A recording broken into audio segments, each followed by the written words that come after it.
बेटियों को मनहूस समझा, लेकिन गांव का नाम था सरस्वतीपुर। छोटा सा गांव जहां आज भी पुरानी सोच जिंदा थी। वहां के लोग मानते थे कि बेटियां बोझ नहीं होती हैं, और अगर घर में लगातार बेटियां पैदा हों तो वह घर मनहूस हो जाता है। इसी गांव में रहता था राम स्वरूप। उसके घर में पहले से ही दो बेटियां थीं, गुड़िया और चंपा। जब उसकी पत्नी सीता तीसरी बार मां बनने वाली थी तो पूरे गांव में बातें होने लगी। अब की बार भी बेटी हुई तो राम स्वरूप का घर बर्बाद हो जाएगा।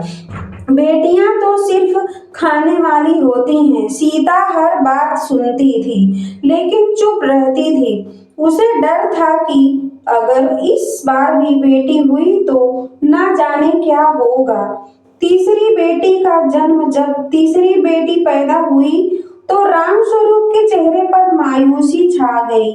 उसने बच्चे को गोद में तक नहीं लिया। मनहूस है ये बच्ची, मेरे भाग्य में बेटा ही नहीं है। उसने उस बच्ची का नाम रखा किरण, लेकिन नाम के उलट उसके जीवन में अंधेरा ही अंधेरा था। बेटियों से नफरत। रामस्वरूप बेटियों को पढ़ाना तो दूर, उनसे बात तक ठीक से नहीं करता था। गुड़िया और चंपा छोटी उम्र में ही खेतों और घर के काम में लग गई।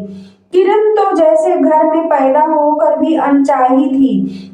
सीता अक्सर रात में चुपचाप रोती और अपनी बेटियों को सीने से लगाकर कहती, बेटी होना कोई गुनाह नहीं है।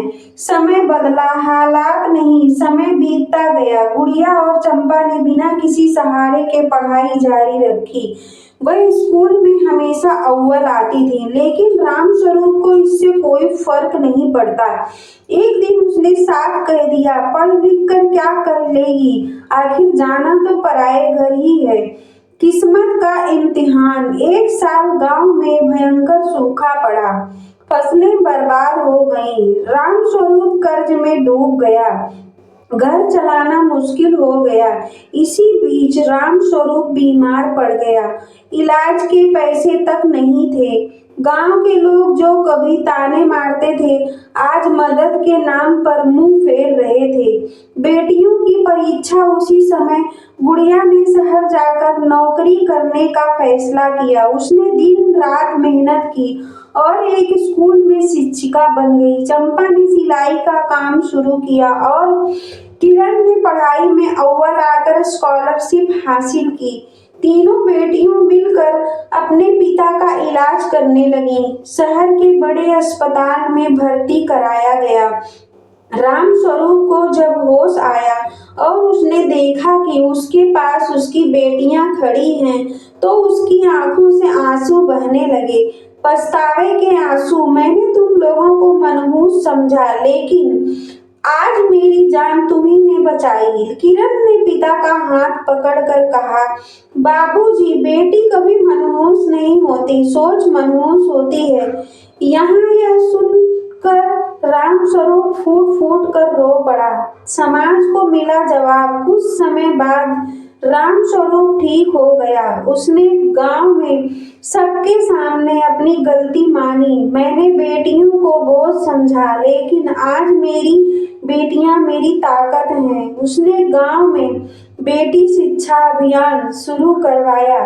अब वही रामस्वरूप जो बेटियों से नफरत करता था, लोगों को समझाता था, अगर बेटियों को मौका मिले तो वह घर ही नहीं, समाज और देश भी संवार सकती हैं। कहानी की सीख। बेटियां कभी मनहूस नहीं होती।